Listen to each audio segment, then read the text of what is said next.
یہ جو ہے نا میڈیا اینکرز اور تمام حضرات، یہ ریوائول آپ کو نظر آئے گا جب الیکشن ہوں گے؟ حیدر صاحب ایک سوال کا جواب دے دیں، حیدر صاحب ایک سوال کا جواب دے دیں، سال 2020 میں بلاول صاحب کے کتنے وزٹس ہوئے ہیں پنجاب کے؟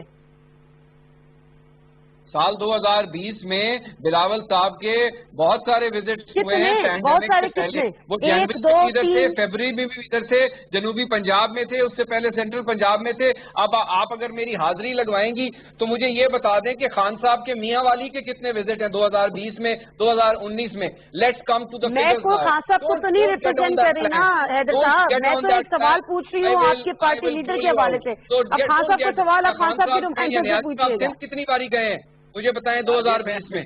2 باری، 1 باری؟ تو یہ باتیں نہ کریں۔ ہم نے اس وقت پینڈیمک کا مقابلہ کرنا ہے اور اس ملک کی جو اکانومی کا جو ستیہ ناش ہو گیا ہے، اور آپ بات جو کر رہی تھی بجٹ پہ، مجھے 1-2 باتیں اس پہ کرنی ہے۔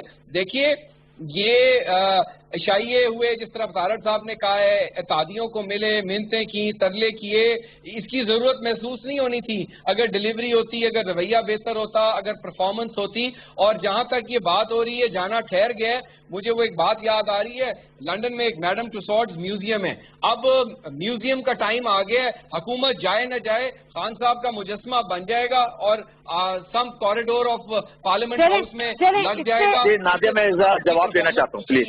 کوئی آپ صاحب سے مجھے طارق صاحب سے بات کرنی ہے جی، کوئی رپلائی کرنی ہے۔ نادیہ دیکھیں، آپ ایک ہیں، وہ 2 ہیں، اور تیسری میں سوال کرنے والی ٹریڈیشن ہوتا ہے جی، مجھے تھوڑا ٹائم دیجیے 1 منٹ۔ ٹریڈیشن ہوتا ہے کہ جب بھی بجٹ آتا ہے تو اسمبلی میں سارے ممبران موجود ہوتے ہیں، جو ٹریجری بینچز پہ ہوتے ہیں، پرائم منسٹر ان کے ساتھ اپنا ٹائم گزارتے ہیں۔ پچھلے سال بھی مجھے یاد ہے کہ پچھلے سال بھی پورے وقت پرائم منسٹر اپنے چیمبر میں بیٹھے تھے، ہم سب نے میٹنگز کی تھی۔ اس سال بھی یہ ہوا کہ آخری 1-2 ہفتے میں پرائم منسٹر نے پورا ٹائم دیا ہے ہر حلقے کے ایم ایل اے۔ اس میں تو کوئی برائی نہیں میرا خیال ہے۔ اچھا چلیں آپ پہلے بات کمپلیٹ کر لیں۔ جی، اور یہ ٹریڈیشن ہے، یہ ہر دور میں ہوتا ہے، ایسا نہیں ہے کہ اس دفعہ خاص طور پہ یہ کیا گیا ہے۔ پینڈیمک کی بات کر رہے ہیں کہ بلاول بھٹو زرداری صاحب پینڈیمک کی وجہ سے پنجاب نہیں جا سکے، مگر اسی پینڈیمک کی وجہ سے شاہ محمود قریشی صاحب باہر دوروں پہ نہیں جا سکتے تھے۔ یہ پینڈیمک صرف آپ کے لیے نہیں ہے۔ چیئرمین صاحب آپ بتا رہے ہیں کہ جی کانفرنس ہوئی، میٹنگ ہوئی، ڈنر ہوا، آپ بتائیں جی، آپ اب صرف سندھ کی حد تک محدود ہو گئے ہیں پیپلز پارٹی، اور سندھ میں بھی چند ڈسٹرکٹ کی حد تک محدود ہو گئی ہے۔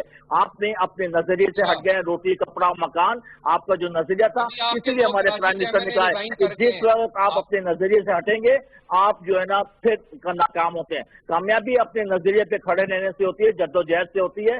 آپ کی جدوجہد کیا ہے؟ آپ کے چیئرمین کی جدوجہد کیا ہے؟ ایک پرچی کے اوپر چیئرمین بن کے آپ آ گئے، آپ نے کراچی، پورے کراچی سے لے کے گلگت تک کتنے آپ نے ایریاز دیکھے ہیں، کتنی کالونی دیکھی، کتنی کچی آبادیاں دیکھی، کتنے گاؤں دیکھے، کتنے تالاب اور آفات جو آئی ہیں اس میں آپ تو کھڑے رہے ہیں۔ آپ تو گولڈن اسپون لے کے پیدا ہوئے ہیں، ورثے میں آپ کو یہ چیز مل گئی ہے، ابھی آپ کو بہت ٹائم چاہیے۔ میری ان سے ریکویسٹ یہ کہ اتنی بڑی بڑی بھڑکے مارنے کے بجائے، ایک عمران خان کا ایک ایکسپیرینس ہے، 68 ایئرس ہیں، 25 سال اس پاکستان میں انہوں نے در در کی ٹھوکریں بھی کھائی ہیں اور جدوجہد بھی کی ہے، اور آج یہی وجہ ہے اس جدوجہد کی وجہ سے کہ وہ آپ پرائم منسٹر ہیں اور وہ ڈیلیور کر رہے ہیں۔ اچھا ٹھیک ہے، عطا اللہ طارق صاحب، سوال میرا جب آپ سے تھا وہ آپ سوال کو کہیں اور میرا خیال ہے اس طرف ہم نکل گئے تھے۔ میں سمپل سی بات یہ پوچھنا چاہ رہی ہوں کہ ایک ہوتے ہیں نمائشی نعرے یا سیاسی نعرے، لیکن ایک ہوتی ہے کہ باقاعدہ طور پر سر جوڑ کر بیٹھتے ہیں اور کوئی نہ کوئی اسٹریٹجی کو پلان کرتے ہیں، چیک آؤٹ کرتے ہیں۔ وہ آپ لوگوں نے کیا کی ہے آنے والے وقت کے لیے؟ یہ کہنا بہت آسان ہے کہ جی وزیر اعظم گھر چلے جائیں گے، وزیر اعظم کو گھر جانا پڑے گا، حکومت بدلنی پڑے گی۔ کیا اسٹریٹجی ہے؟ یہ حکومت جاتی ہے، کیا آپشن ہے آپ کے پاس؟ وہی جو پچھلے 50 سالوں سے، 40 سالوں سے اور 30 سالوں سے اس ملک کے حکمران بنے ہوئے تھے، انہیں نے دوبارہ آنا ہے یا کوئی اور بھی سوچ کے رکھا ہوا ہے؟ نہیں، میرا خیال ہے ہم شاید فردوس عاشق اعوان کو نہیں لیں گے، خسرو بختیار کو نہیں لیں گے، فواد چودھری کو نہیں لیں گے، شیخ رشید کو نہیں لیں گے، لیکن آپ مشاہد حسین کو بھی لیں گے۔ مجھے موقع دے دیں بی بی، میری بات تو میری گزارش سنتے ہیں، مجھے میں بڑی مؤدبانہ گزارش رکھنا چاہتا ہوں آپ کے سامنے۔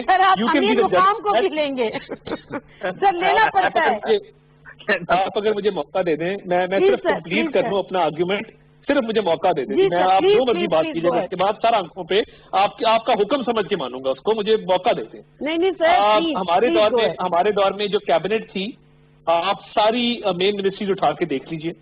خواجہ آصف صاحب, احسن اقبال صاحب, رانا تنویر صاحب, اسحاق ڈار صاحب, چودھری نثار صاحب, زید حامد ہمارا جی سوری زید حامد صاحب. جی دیکھیے, میں آپ کو کور گروپ کی بات کر رہا ہوں جو کچن کیبنٹ ہوتی ہے. کچن کیبنٹ رہتی ہے. یہ نہیں ہوتا کہ ادھر ادھر سے لوگ اکٹھے کر کے تو ایک ٹولہ بے ہنگم سا بنا دیا جائے. اور میں آپ کے 30-40 سال والے آرگیومنٹ کا رپلائی کر رہا تھا کہ 30-40 سال سے ان لوگوں نے حکمرانی کی ہے. 30-40 سال والا آرگیومنٹ ہمارے پہ آپ لاگو کرتے ہیں, تو میں 30-40 سال جو اقتدار کے شراکت دار تھے ان کے نام صرف آپ کو یاد کرا رہا تھا, باقی میرے بات کرنے کا اور کوئی مقصد نہیں تھا. نمبر 1. نمبر 2, آپ دیکھیے جو حالات ہو گئے ہیں, چودھری شجاعت صاحب نے بڑی اچھی بات کی تھی. حکومت کے اتحادیے ہمارے تو نہیں ہیں. انہوں نے کہا تھا 6 مہینے بعد کوئی وزیر اعظم بننے کو بھی تیار نہیں ہوگا. یہ جو کرنٹ اکاؤنٹ ڈیفیسٹ پہ بھنگڑے ڈالے جاتے ہیں, ڈھول بجائے جاتے ہیں, اس کی وجہ ذرا سن لیجئے. امپورٹس میں کمی آنا کوئی اچھی بات نہیں ہے کہ کرنٹ اکاؤنٹ ڈیفیسٹ کم ہو گیا ہے. آپ کی انڈسٹری بند ہے, آپ کے کیپٹل گڈ نہیں آ رہے, آپ کی باہر سے را مٹیریلز نہیں آ رہے, آپ کی باہر سے پروڈکٹس جو یہاں پہ استعمال ہوتی تھی نہیں آ رہی. ہمارے دور میں بجلی کے منصوبے لگ رہے تھے, سی پیک فل سوئنگ پہ تھا, امپورٹس بڑھ گئیں. اس کے علاوہ ہم نے تو یہ ٹیوٹا اور انڈس موٹر بند نہیں کی, ہونڈا ایٹلس ہمارے دور میں تو بند نہیں ہوئی. پہلا دور ہے گاڑیوں کی پروڈکشن اس ملک میں بند ہو گئی ہے. بہت ساری چیزیں باہر سے آتی ہیں جو ایز کیپٹل گڈ استعمال ہوتی ہیں. تو مجھے یہ نہ بتائیں, مجھے انڈسٹریل پروڈکشن بتائیں نا. وہ ہم 4.6 پہ چھوڑ کے گئے تھے, وہ 2.6 پہ آ گئے. مجھے زراعت کا بتائیں, ہم 4.7 پہ چھوڑ کے گئے تھے, وہ 4% پہ آ گئے. قرضے اتارے جو پچھلی حکومتیں لے کے گئی ہیں. ایک نادیہ, میں صرف یہ سوال پوچھنا چاہتا ہوں کہ میرا فیوریٹ ٹاپک ہے, میں کرتا ہوں آپ کو. آفتاب صاحب کا سوال لے لیں, پھر آپ کنٹینیو بے شک کر لیجیے. تارا صاحب یہ بتائیے, ایکسپورٹ اور امپورٹ میں جو گیپ تھا, وہ گیپ آپ کہاں سے پورا کرتے تھے؟ آپ کا 40 بلین کا گیپ تھا امپورٹ ایکسپورٹ کا. امپورٹ $60 بلین کی تھی, ایکسپورٹ آپ کے $20 بلین جو کہ 5 سال کے تھی. اس کے بعد آپ نے کیا کیا, آپ نے فارن ریزرو جو تھے ہمارے پاس, جو پاکستان کی جس پہ نیشنل سیکورٹی کمپرومائز ہو رہی تھی, آپ نے وہ ریزرو $10 بلین ڈالر کو آرٹیفیشلی ایسٹرائڈ پہ کھڑا کیا رکھا, اور اس کی وجہ سے جو ہے نا ہمیں پرابلم ہوئی ہے. آپ صرف اس کا جواب دے دیں, ٹریڈ ڈیفیسٹ آپ کہاں سے پورا کرتے ہیں, یہ بتائیں. وہ ڈالر نہیں ہوتے. اگر ہم چلیں آرٹیفیشلی کر لیتے, فرض کر لیا ہم نے ڈالر کو آرٹیفیشلی جو ہے وہ روپے کو اس کے مقابلے میں مضبوط رکھا ہوا تھا. ہماری گروتھ بھی جو تھی ڈیولپمنٹ لیڈ گروتھ تھی 5.3%, اور 5.3 کا مطلب ہے کہ جو پروجیکشن تھی وہ 6.4 پہ تھی. مہنگائی کی شرح وہ تھی 4% کے اوپر, جو دسمبر میں وہ 11% پہ گئی. 1 سال جھوٹ بولا گیا, کہا گیا کہ جو گروتھ جو ہے وہ 3% ہے. وہ تو حفیظ پاشا صاحب نے بتایا کہ 1.9% ہے, اور پری کووڈ وہ 4.4 پہ چلی گئی تھی. میں ٹریڈ کی طرف آ رہا ہوں. جب ڈیولپمنٹ لیڈ گروتھ ہوتی ہے اور جب انویسٹمنٹ بڑھتی ہے ملک کے اندر, تو اسی طرح آپ کی امپورٹس بھی بڑھتی ہیں. ہم ان کی حکومت کی طرح تو نہیں ہے. ابھی ویٹ کا سیزن ختم ہوا ہے, گندم کی کٹائی ہوئی ہے, ویٹ ہم امپورٹ کر رہے ہیں. یہاں پہ ویٹ ختم ہو گئی ہے, ان ابنڈنس ہونی چاہیے تھی.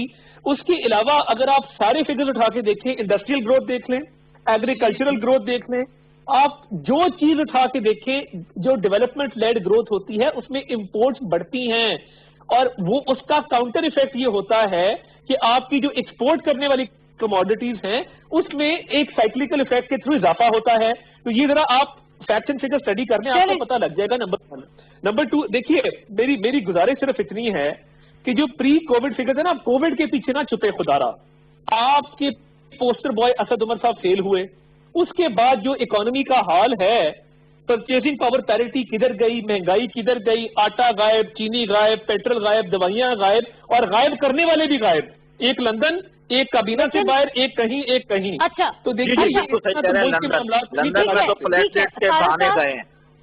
ٹھیک ہے, آفتاب صاحب کوئی کر دیں تاکہ میں ان سے بھی بات کر لوں. جی میں یہ کہہ رہا ہوں, بالکل آپ صحیح کہہ رہے ہیں. لوگ لندن گئے ہیں بہانہ کر کے, جھوٹ بول کے, پلیٹلیٹ کے بہانے گئے, وہاں جاتے ہی پلیٹلیٹ تو ان کی صحیح ہو گئی ہیں. مجھے تو شرم آتی ہے, میں تو اپنے لیڈر کو ڈیفینڈ نہیں کر سکتا اگر وہ کنوکٹڈ ہو. ہم تو یہ دعا کرتے ہیں جو کل علی زیدی نے بھی اپنے اسپیچ میں کہا اسمبلی میں کہ ہماری اولاد ہمارے لیڈر کی طرح کام کرے, اس جیسے کارنامے انجام کرے. آپ لوگ کر سکتے ہیں تو بتائیں. اچھا حیدر زمان صاحب، ایک اور چیز جو بڑی آج ابھی بلاول بھٹو زرداری نے کہا کہ میں نے مناظرے کا چیلنج دے دیا ہے. آپ نے مناظرے کا چیلنج دیا، اب ظاہر سی بات ہے وزیر اعظم تو وزیر اعظم ہے نا، وہ تو ابھی کسی پارٹی کو کے چیئرمین اپنی جگہ ہے، لیکن بہرحال دوسری طرف مراد شاہ صاحب کہتے ہیں کہ آپ وزیر اعظم کی طرح بعد میں جائے گا، پہلے آپ ذرا ہم سے مناظرہ کر لیں، ہم اس کے لیے تیار ہیں. تو کیا اس کے لیے آپ لوگ تیار ہیں؟ مراد سعید کس مراد سعید کی بات کر رہے ہیں؟ ایک ہی مراد سعید سرسوں کے تیل والے کی؟ اس کے لیے عبد القادر پٹیل رکھا ہوا ہے ہم نے. عبد القادر اسی سروائز دین وی ول کم. نہیں آج جواب آیا ہے نا مراد سعید کا، اس لیے میں نے کہا ذرا پوچھ لوں، کیونکہ بلاول بھٹو زرداری نے جب پریس کانفرنس ختم کی تو انہوں نے اپنے مناظر کی بات کی تو انہوں نے کہا پہلے آپ کی گفتگو کر لیں پھر آگے بڑھیں گے. جماعت کا لیڈر بھی ہوتا ہے، تو پی ٹی آئی کا اگر چیئرمین ہے عمران احمد نیازی تو بلاول بھٹو زرداری سے مقابلہ کرے، پرائم منسٹر کی ٹوپی اتار دے نا، مرد بنے، بزدل مت بنے اور مقابلہ کرے، فیکٹ سے بات کرے. ساری دنیا میں ہوتی ہے، ہم نون لیگ کے بھی لیڈر کو بلا لیں گے، ٹرائی پارٹائٹ ڈیبیٹ کروا لیں، اس میں کیا بری بات ہے؟ آپ ساری دنیا میں ہوتی ہے، لیکن یہاں وہ ہم بول نہیں نہ سکتے کیونکہ ہمیں عادت ہے، ہمیں رائٹ لیفٹ سے کوئی بتاتا ہے پھر ہم بولتے ہیں اور ہمیں پتہ بھی نہیں ہوتا وہ فیکٹس کیا ہیں، تو اس لیے وہ پھر تقریر کرتے ہیں، اٹھ کے چلے جاتے ہیں. بلایا جائے، پینڈیمک پہ بلایا جائے، کشمیر پہ بلایا جائے، وہ آتے ہیں تقریر کر کے چلے جاتے ہیں. اپوزیشن کو سننا چاہیے، that is the parliamentary practice. Nadia آپ کو ایبزارب کرنا چاہیے، اپوزیشن کو سننا چاہیے، لیکن جب پرائم منسٹر کی بات ہوتی ہے تو چیئرمین پی ٹی آئی کی بات نہیں ہوتی، پھر وہ پرائم منسٹر پاکستان کی بات ہوتی ہے، اور جب پرائم منسٹر پاکستان پارلیمنٹ میں خطاب کرے تو پھر اپوزیشن کو بھی تو بیٹھ کے سننی چاہیے. بات کر سکتے ہیں. جی دیکھیں، کل بھی یہ ہوا جس وقت پرائم منسٹر آف پاکستان نے اسپیچ شروع کی، اس سے پہلے یہ واک آؤٹ کر کے چلے گئے، سب سے سب اسمبلی خالی کر کے چلے گئے. اور بلاول بھٹو زرداری صاحب کا ہوتا کیا ہے، وہ اپنی اسپیچ کرتے ہیں اور اس کے بعد اٹھ کے چلے جاتے ہیں، جواب بھی نہیں سنتے. یہ ریکارڈ ہے، آپ اسمبلی سے نکال لیجیے، ڈیٹا نکال لیجیے، ریکارڈ ہے ان کا کہ اسپیچ کی، چلے گئے، اس کے بعد اس کا جواب سننے کا گوارہ ہی نہیں کرتے. تو یہ تو کل انہوں نے ظاہر گمشدہ وزیر اعظم ہوتا ہے، کس وجہ سے آپ اسمبلی سے اٹھ کے گئے؟ اس کے لیے ہم نوٹس نکلوا رہے ہوتے ہیں. نہیں آپ کل اسمبلی چھوڑ کے کیوں گئے جب آپ کو پتا تھا کہ پرائم منسٹر نے اسپیچ کرنی ہے؟ آپ چھوڑ کے کیوں گئے؟ کیا وجہ تھی؟ ایسے کیا ریزن تھے جو آپ کو ناگوار گزرے؟ ہمیں کیا پتا تھا کہ چاند نکلنا ہے؟ ہمیں کو بتایا گیا تھا کہ انہوں نے آنا ہے؟ صاحب یہ اسمبلی کا ٹریڈیشن ہوتا ہے، یہ پہلے سے پتا ہوتا ہے. نہیں جی، اجلاس تو روز ہوتا ہے، پچھلے 56 ہفتے سے ہو رہا ہے. کتنی طارق صاحب وہ آپ نے ویڈنسڈے گنے 17 اگست 2018 سے ویڈنسڈیز گن لیں، وہ کل بھی ایک ویڈنسڈے تھا. مطلب ہے کتنے وقفہ سوالات گزر گئے، وہ وقفہ، وہ سوالات، وہ ایوان ویرانہ ہے، وہ دیکھتا ہے اس وزیر اعظم کو، لیکن وزیر اعظم جو ہے وہ مسخرہ پن اور کامیڈین اور اس قسم کی چیزیں کرتے ہیں، محظوظ کرتے ہیں، جو سنجیدہ بات ہے وہ نہیں کرنی چاہیے. جو پہلا سوال کیا تھا اس کا جواب ابھی تک نہیں آیا. کوئی مشترکہ لاہے عمل اپوزیشن تیار کر پائی ہے یا یہ جو جانے کے ختم ہونے کے نعرے سے last comment sir. You bring a parliamentary leader, آپ اپنے پی ٹی آئی کے پارلیمنٹری لیڈر کو لے آئیں، ان کو بھی چیک کر دیں گے. اچھا حیدر زمان صاحب، طارق صاحب سے لاسٹ کوشچن کریں گے پلیز. طارق صاحب. جی دیکھیے، وہ میں نے آپ کو عرض کیا نا کہ بات یہ ہے کہ جو چودھری شجاعت صاحب کی سٹیٹمنٹ میں نے کوٹ کی، فریش الیکشنز ہی اس ملک کے مسائل کا حل ہے، کیونکہ ان لوگوں نے جن معاملات کو جس نہج پہ پہنچا دیا ہے، ایک نیگیٹو سینٹیمنٹ اٹیچ ہو گیا ہے ہر چیز کے ساتھ. پتہ نہیں جب آپ کے سینئر لوگوں سے بات کی جاتی ہے تو وہ کہتے ہیں کہ ہم تو چاہتے ہیں کہ یہ حکومت مدت کمپلیٹ کرے، جمہوری روایات کو پھر آپ کدھر تحس نحس نہیں کر رہے. آپ کے دور میں آپ کہتے تھے 5 سال مکمل کر دیں، ہم ڈلیور نہیں کریں گے، عوام کسی اور میں نے کوئی طریقہ کار پہ تو کامنٹ نہیں کیا، میں نے تو طریقہ کار پہ تو کامنٹ نہیں کیا، وہ تو آپ ازیوم کر رہی ہیں نا. میرے نزدیک یہ تمام مسائل کا حل ہے کہ فریش الیکشنز ہوں، فریش مینڈیٹ ہو اور اس ملک کو ٹھیک ڈگر پہ چلایا جائے. یہ میرا اوپینین ہے. اب میں نے کوئی ان کانسٹیٹیوشنل انلیگل بات تو کی نہیں، پوری دنیا میں الیکشنز ہوتے ہیں تو ہو جائیں گے تو کوئی اتنی قیامت نہیں آ جائے گی. آپ کا اوپینین ہے، ٹھیک ہے، آپ کی رائے. بہت شکریہ طاہر صاحب پروگرام جوائن کرنے کا. حیدر زمان صاحب بھی اور آفتاب صدیقی صاحب بھی پروگرام سے بھی ناظرین سے کوئی اجازت. اللہ حافظ.